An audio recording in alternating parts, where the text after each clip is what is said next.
Assalamualaikum warahmatullahi wabarakatuh. Kali ini pertemuan pertama kita akan membahas tentang manajemen perusahaan industri. Pengertian manajemen. Dalam mengartikan dan mendefinisikan manajemen, ada berbagai ragam yang dapat mengartikan dengan manajemen. Bila dilihat dari literatur yang ada, pengertian manajemen dapat dilihat dari 3 pengertian. Yang pertama, manajemen sebagai suatu proses. Kedua, manajemen sebagai suatu kolektivitas manusia. Yang ketiga, manajemen sebagai ilmu dan seni. Manajemen sebagai suatu proses menurut Encyclopedia of the Social Science adalah suatu proses di mana pelaksanaan suatu tujuan tertentu dilaksanakan dan diawasi. Yang kedua, menurut George Terry, manajemen adalah cara pencapaian tujuan yang telah ditentukan terlebih dahulu dengan melalui kegiatan orang lain. Yang ketiga, menurut Hyman, manajemen yaitu fungsi untuk mencapai suatu tujuan melalui kegiatan orang lain, mengawasi usaha yang dilakukan individu untuk mencapai tujuan. Kemudian pengertian kedua, manajemen sebagai suatu kolektivitas adalah suatu kumpulan dari orang-orang yang bekerja sama untuk mencapai tujuan bersama.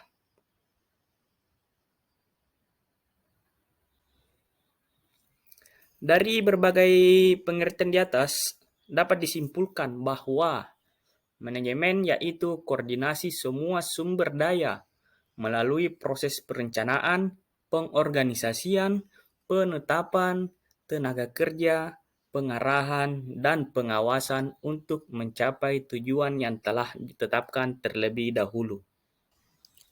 Kemudian, manajemen sebagai ilmu dan seni.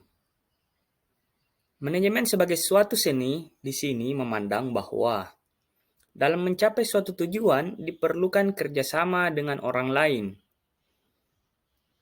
Pada hakikatnya, kegiatan manusia pada umumnya adalah manage atau mengatur. Untuk mengatur, di sini diperlukan suatu seni. Bagaimana orang lain melakukan pekerjaan untuk mencapai tujuan bersama.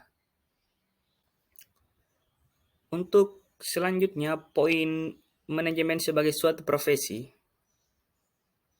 Dalam zaman modern ini, semua jenis kegiatan selalu harus dimanage. Dalam arti aturan yang jelas, dan sekarang boleh dikatakan bahwa bidang manajemen sudah merupakan suatu profesi bagi ahlinya. Mengapa demikian?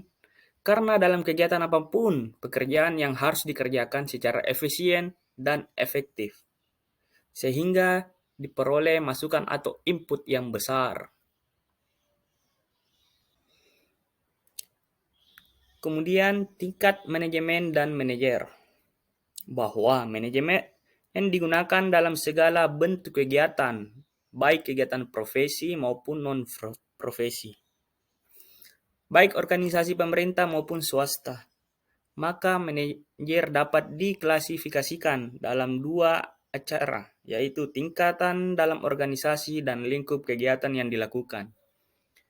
Di dalam melakukan tugas setiap manajer mempunyai fungsi berbeda. Ada 2 fungsi utama itu dikerjakan. Kemudian fungsi planning, perencanaan, yaitu penentuan serangkaian tindakan dan kegiatan untuk mencapai hasil yang diharapkan. Yang ketiga, organizing atau organisasi, yaitu pengelompokan kegiatan untuk mencapai tujuan, termasuk dalam hal ini penetapan susunan organisasi, tugas, dan fungsinya. Yang keempat, staffing atau assembling resource, penyusunan personalia, yaitu penyusunan personalia sejak dari penarikan tenaga kerja baru, latihan, dan pengembangan sampai dengan usaha agar setiap petugas memberi daya guna maksimal pada organisasi. Yang kelima, directing atau commanding, pengarahan atau mengkomando, yaitu memberi bimbingan, saran-saran, dan perintah dalam pelaksanaan tugas masing-masing bawahan untuk dilaksanakan dengan baik dan benar sesuai dengan tujuan yang telah ditetapkan. Yang keenam, leading, yaitu pekerjaan manajer untuk meminta orang lain agar bertindak sesuai dengan tujuan yang telah ditetapkan. Yang ketujuh, koordinasi, yang menyelaraskan tugas atau pekerjaan agar tidak terjadi kekacauan dalam saling lempar tanggung jawab dengan jalan menghubungkan, menyatupadukan, dan menyelaraskan pekerjaan bawahan. Yang kedelapan, motivasi. Motivasi yaitu pemberian semangat, inspirasi, dan dorongan kepada bawahan agar mengerjakan setiap kegiatan yang telah ditetapkan secara sukarela. Yang kesembilan, controlling, yaitu penemuan dan penerapan cara peralatan untuk menjamin bahwa rencana telah dilaksanakan sesuai dengan tujuan. Dan yang terakhir, reporting, pelaporan, yaitu penyampaian hasil kegiatan baik secara tertulis maupun lisan. Proses pelaksanaan kegiatan manajemen, maka fungsi-fungsi manajemen perencanaan, pengorganisasian, penyusunan, pengarahan, dan pengawasan ini adalah fungsi ke dalam perusahaan, sedangkan fungsi manajer ke luar perusahaan adalah 1. Mewakili perusahaan di bidang pengadilan. 2. Ambil bagian sebagai warga negara biasa.